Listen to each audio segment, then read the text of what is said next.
조드레박 신부의 영적 일기. 예수님의 아픈 사랑. 유대교 전통에 북돋는 식사라는 아름다운 전통이 있습니다. 사랑하는 사람을 잃고 장례식을 마치고 집에 돌아온 유가족들을 위해 친구들이 식탁을 차리는 것입니다. 친구들이 차린 그 식탁에는 초라한 우유와 빵이 놓여 있습니다. 이 북돋는 식탁은 누군가 내 곁에 있다는 사실을 알게 해줌으로써 다시 살아갈 용기를 주는 것이라고 합니다. 여기서 북돋는 이라는 말은 용기와 힘을 주고 기운을 불어넣어 준다 라는 의미입니다.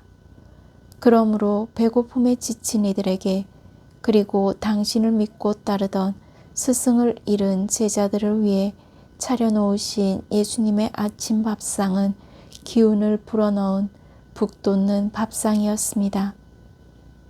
그래서 예수님께서는 저희를 위해 북돋는 밥상을 준비하시려 예루살렘으로 오르는 길을 걸어가셨습니다. 그런데 오늘 그 행렬 자리에 환호성을 지르며 예수님의 예루살렘 입성을 환호하는 백성들이 있습니다.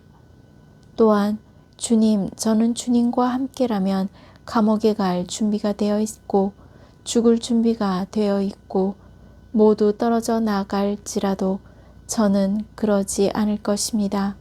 라고 말하는 베드로 사도가 있습니다. 그리고 예수님을 스승으로 모시며 3년이나 따라다녔던 유다 사도가 있습니다. 그들을 바라보고 함께 하셨던 예수님의 마음은 어떠하셨을까요?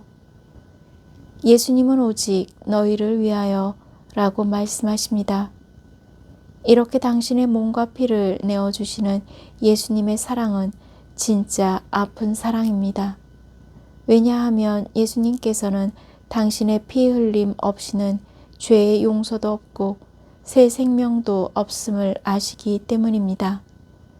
그래서 당신의 손과 발에 그리고 옆구리에서 피가 흐르게 하십니다.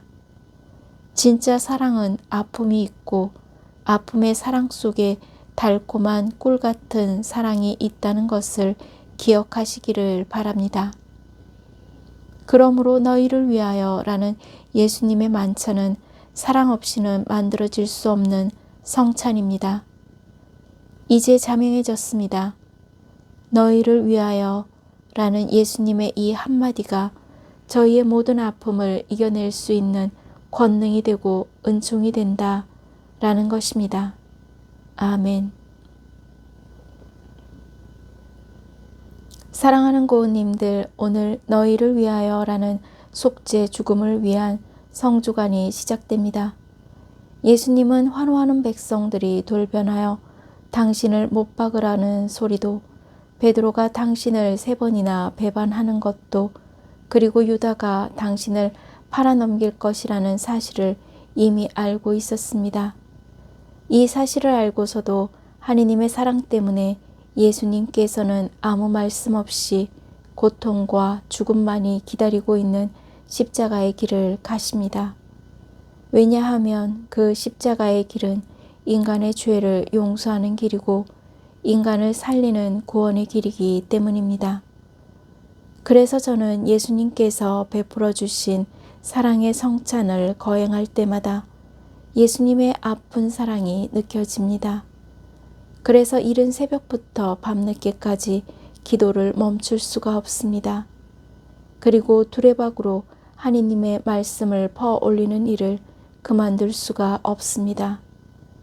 왜냐하면 몸과 마음이 아픈 이들이 많고 억울한 일을 당하는 사람들이 많기 때문입니다.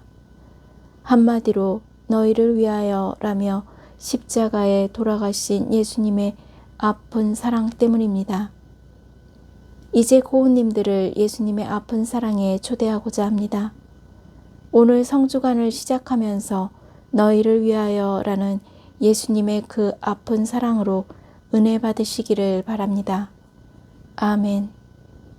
저 두레박 사제는 예수님의 그 아픈 사랑을 기억하면서 몸과 마음이 아픈 고은님들과 아픈 이들을 돌보는 고은님들, 그리고 고우님들의 자녀에게 주님의 치유와 회복의 은총이 임하기를 기도합니다.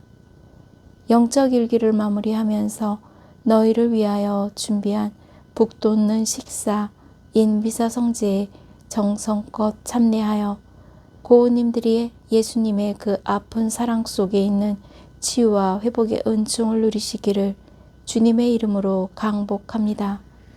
아멘.